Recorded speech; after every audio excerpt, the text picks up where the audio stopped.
Hello friends, आज हम हिंदी के अंतर्गत वाक्य भेद देखने जा रहे हैं। तो पहला प्रश्न आपकी स्क्रीन पर लिखा हुआ है, ये देखो। UP police constable 2018, UP triple नलकूप चालक और मध्य प्रदेश पटवारी। इस तरह से बहुत सारे प्रश्नों पत्रों में पूछा हुआ है। तो आप देख सकते हैं सारे प्रश्न इसी तरह के मैंने लिए हैं जो बार बार रिपीटेड हैं। तो सबसे पहले प्रश्न लिखा हुआ है, सार्थक शब्दों का व्यवस्थित समूह जिससे एक निश्चित अर्थ प्रकट होता है क्या कहलाता है। तो आपको बता दें, जो भाषा की सबसे बड़ी सार्थक इकाई होती है उसे वाक्य कहते हैं। और इसमें क्या लिखा है, निश्चित अर्थ प्रकट होता है। तो शब्दों का जो व्यवस्थित समूह होता है उसे वाक्य कहा जाता है और वाक्य से जो अर्थ होता है वो प्रकट होता है। लेकिन एक बात प्रश्न में और पूछी जाती है कभी कभी कि भाषा की सबसे छोटी सार्थक इकाई कौन है, तो शब्द है, जबकि सबसे बड़ी सार्थक इकाई क्या है, तो वाक्य है। इसका राइट आंसर वाक्य। आगे चलते हैं, जैसे कि अर्थ के आधार पर वाक्य के कुल कितने भेद स्वीकार किए गए हैं। तो देख सकते हैं आप, UP police computer operator, UP police operator 2018, इस तरह से बहुत सारे एग्जामों में पूछी गई है। तो टोटल 8 भेद होते हैं इसके। कितने होते हैं, 8। आगे देखते हैं, रचना या बनावट के आधार पर वाक्य के मुख्य रूप से कितने भेद होते हैं।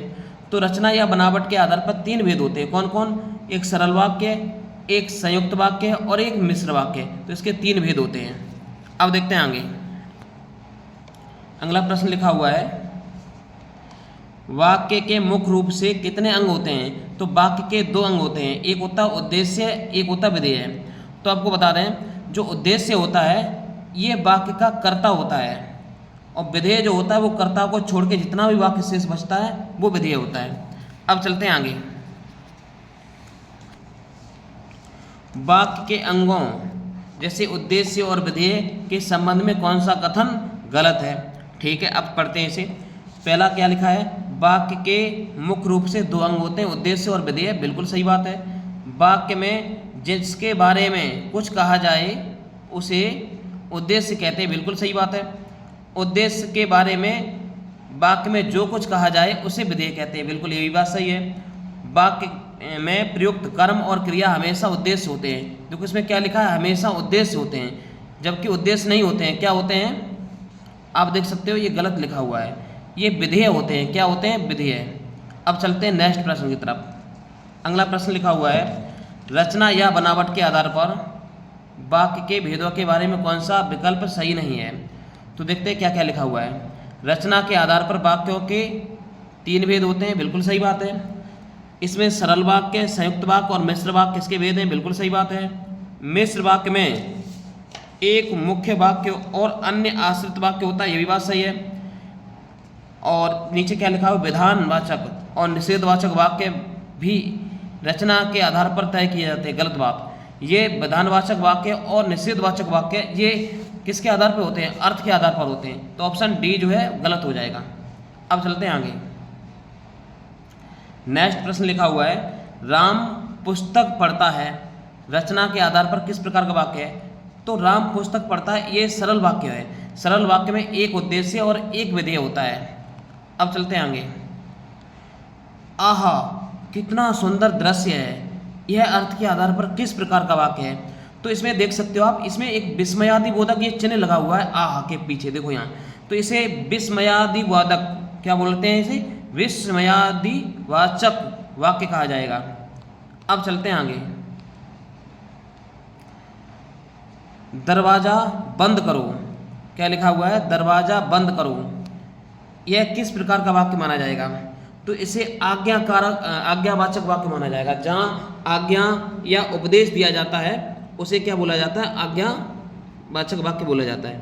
अब चलते हैं आगे, तुम मत जाओ, यह अर्थ के आधार पर किस प्रकार का वाक्य है। इसमें एक शब्द लिखा हुआ है मत, ये मत जो होता है वो नेगेटिव वाक्य को बना देता है, इसलिए वाक्य कैसा हो जाएगा, निषेधवाचक हो जाएगा। कैसा, निषेधवाचक। आगे चलते हैं, शायद आज वर्षा को, शायद आज शाम को वर्षा हो जाए, इस वाक्य में कौन सा वाक्य भेद प्रकट हो रहा है। तो शायद आज शाम को वर्षा हो जाए, इसका मतलब यहाँ संदेह की जा रही है, तो इसे संदेहवाचक वाक्य बोलेंगे। कौन बोलेंगे, संदेहवाचक। अब आगे देखते हैं, भगवान तुम्हें दीर्घायु करे, दीर्घायु माने होता है लंबी आयु करे, यह अर्थ के आधार पर किस प्रकार का है, तो इसे इच्छावाचक बोलते हैं। जहाँ कोई मानो कामना की जाए, कोई इच्छा व्यक्त की जाए, कोई मन की दशा व्यक्त की जाए, मनोदशा, तो वहाँ इच्छावाचक वाक्य होता है। जैसे भगवान तुम्हारी लंबी उम्र करे, यहाँ भगवान से प्रार्थना की जा रही है, मतलब इच्छा की जा रही है, तो इच्छावाचक वाक्य हो जाएगा। आगे चलते हैं।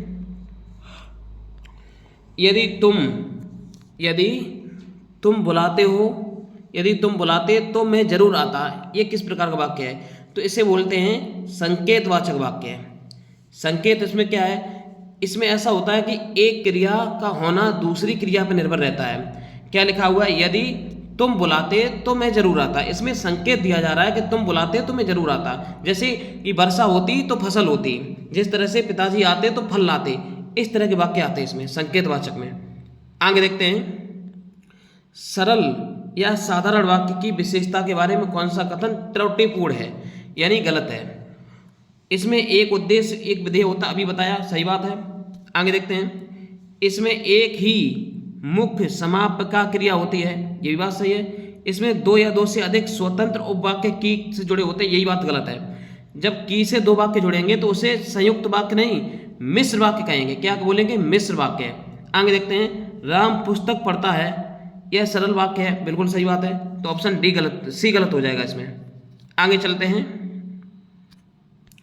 नीरज घर गया और सो गया, यह किस प्रकार का वाक्य है, तो इसमें एक शब्द लिखा हुआ है और, तो आपको बता दें और, किंतु, परंतु, लेकिन, इस तरह के शब्द आ जाएं, जैसे कि और, किंतु, परंतु, लेकिन, इस तरह से, एवं, या, इस तरह से बहुत सारे क्या नाम योजक चिन्ह के द्वारा वाक्य को जोड़ा जा सकता है, जिस तरह से इसे और के द्वारा जोड़ा गया है।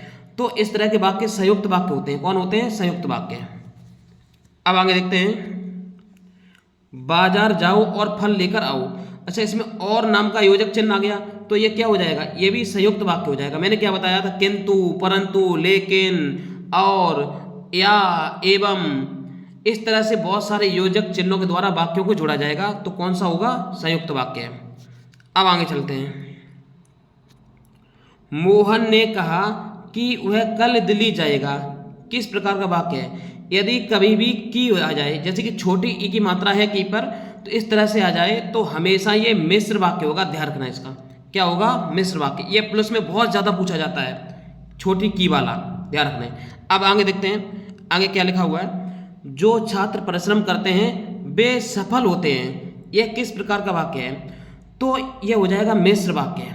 आपको थोड़ा यहाँ भी समझा दूँ, कोई वाक्य जैसे जो प्रारंभ में जो लिखा है, उसके बाद बीच में जा करके क्या लिख दिया, बे लिख दिया, और फिर आगे इस तरह से करके, इसी तरह से प्रारंभ में यदि लिख दिया, बीच में तो लिख दिया, इसी तरह से बहुत सारे फिगर बन जाते हैं, और इन सारे फिगरों में क्या बनता है, मिश्र वाक्य बनता है। यदि हमारी क्लासें अच्छी लगती हों तो वीडियोज को लाइक करें और चैनल को सब्सक्राइब करें। जैसे क्या लिखा है, गांधी जी ने कहा कि सदा सत्य बोले, अब इसमें की आ गया, और छोटी वाली जब मात्रा, छोटी मात्रा की ई का जो की आता है उसे क्या बोलते हैं, उसे मिश्र वाक्य बोलते हैं। अच्छा इसमें देखने पड़ेगा क्या लिखा है, संज्ञा उपवाक्य, विशेषण उपवाक्य, क्रिया विशेषण उपवाक्य और प्रधान उपवाक्य है। यहाँ पर क्रिया विशेषण उपवाक्य होगा, क्यों, क्योंकि आप देख सकते हो कि लिखा क्या है कि सत्य सदा सत्य बोलता है। अच्छा इस तरह से ये जो क्रिया है बोलना, बोलने की विशेषता बता रहा है, सदा सत्य है, तो इस तरह से क्या हो जाएगा, विशेषण उपवाक्य हो जाएगा।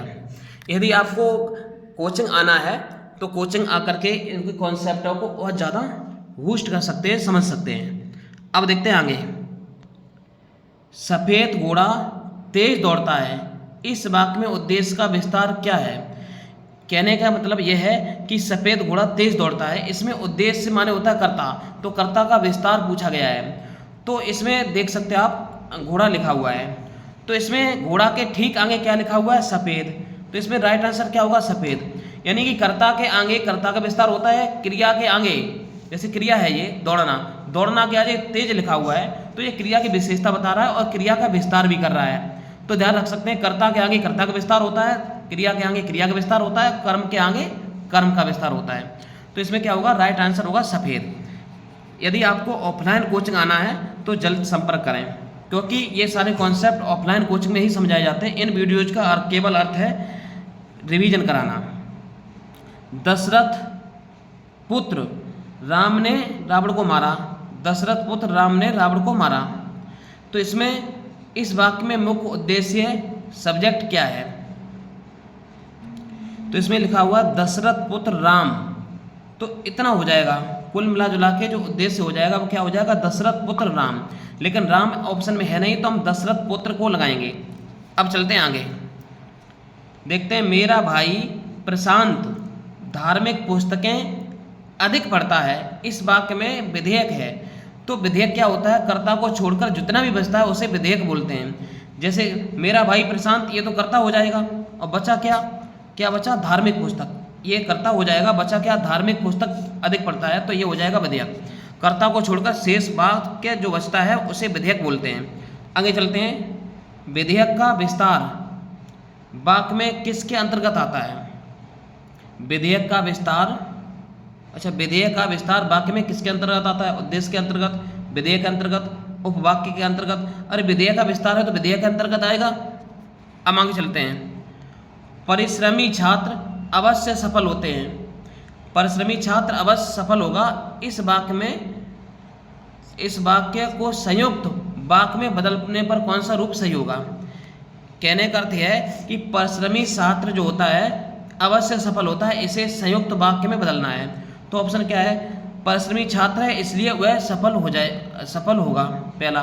दूसरा, जो छात्र परिश्रमी है वह सफल होगा, यह गलत बिल्कुल। मैंने बताया यदि जो प्रारंभ में हो, बीच में वह हो, तो इस तरह के वाक्य जो बनते हैं वो मिश्र वाक्य में चले जाते हैं। कभी कभी जो लिखा होगा, कहीं यहाँ पर जो की जगह यदि लिखा होगा और यहाँ तो लिखा होगा, जो की जगह यद्यपि लिखा होगा और वह की जगह तथापि लिखा होगा, जो की जगह जैसे लिखा होगा, यहाँ पर वह की जगह वैसे लिखा होगा, जो की जगह पर बहुत सारे शब्द मिल जाते हैं।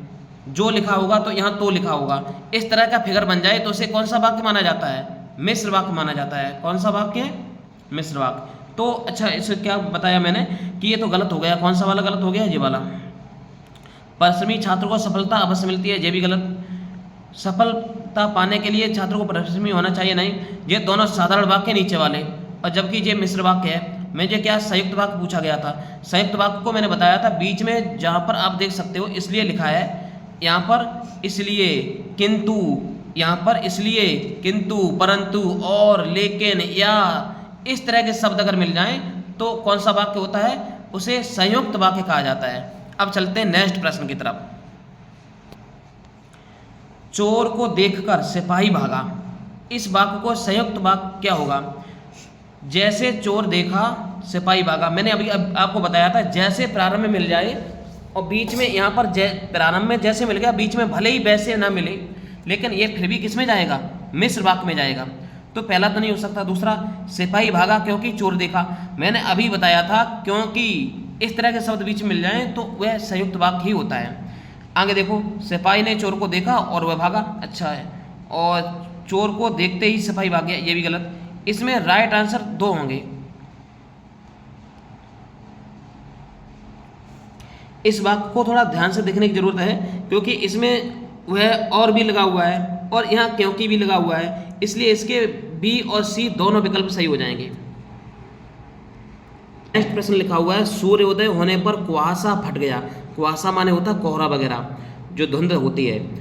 इस सरल वाक्य का मिश्र वाक्य क्या होगा?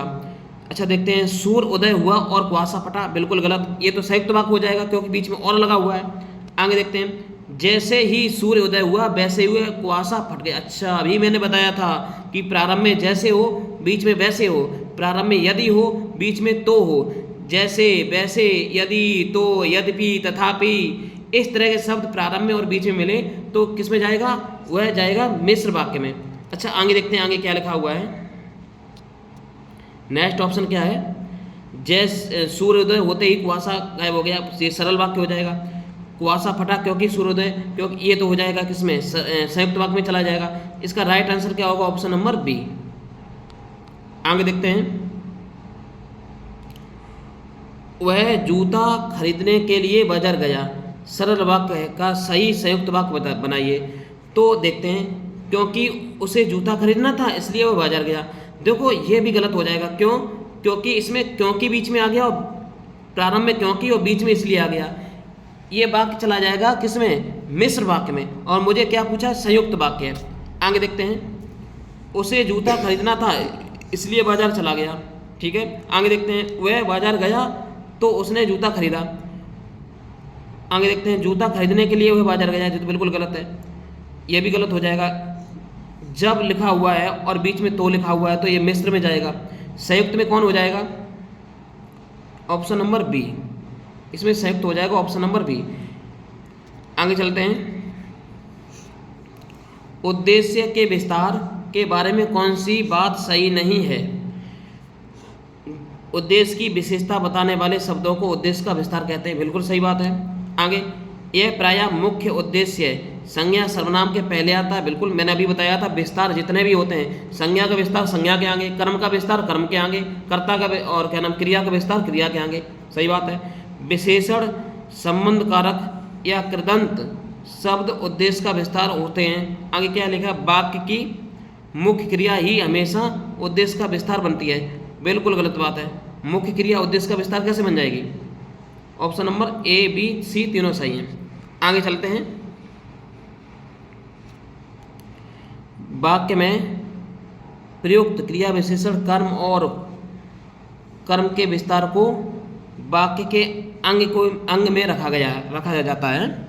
आगे देखते हैं, इन्हें वाक्य के विधेय के अंग में रखा जाता है।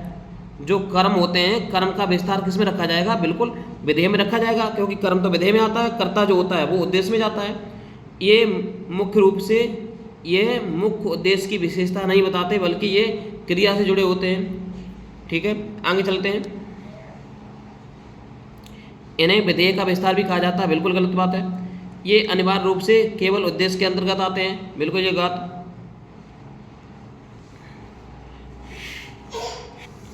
बात है, ये भी गलत है। ऑप्शन नंबर जो एक है ये सही हो जाएगा इसका, क्यों? क्योंकि इसमें लिखा है इन्हें वाक्य में विधेय के अंतर्गत रखा जाता है, बिल्कुल सही बात है। आगे चलते हैं, ये नीचे वाले मैंने थोड़े कठिन लेवल के प्रश्न लिए हुए हैं जो पेपरों में पूछे गए थे। आश्रित उपवाक्य के भेदों के बारे में क्या असत्य है?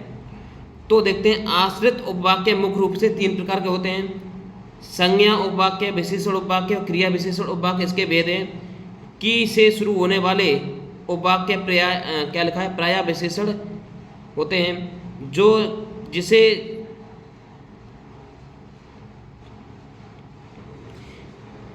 जिसे जिसका से शुरू होने वाले उपवाक्य विशेषण उपवाक्य होते हैं, बिल्कुल सही बात है। इसमें राइट जो आंसर है असत्य वाला जो है वो हो जाएगा ऑप्शन नंबर सी।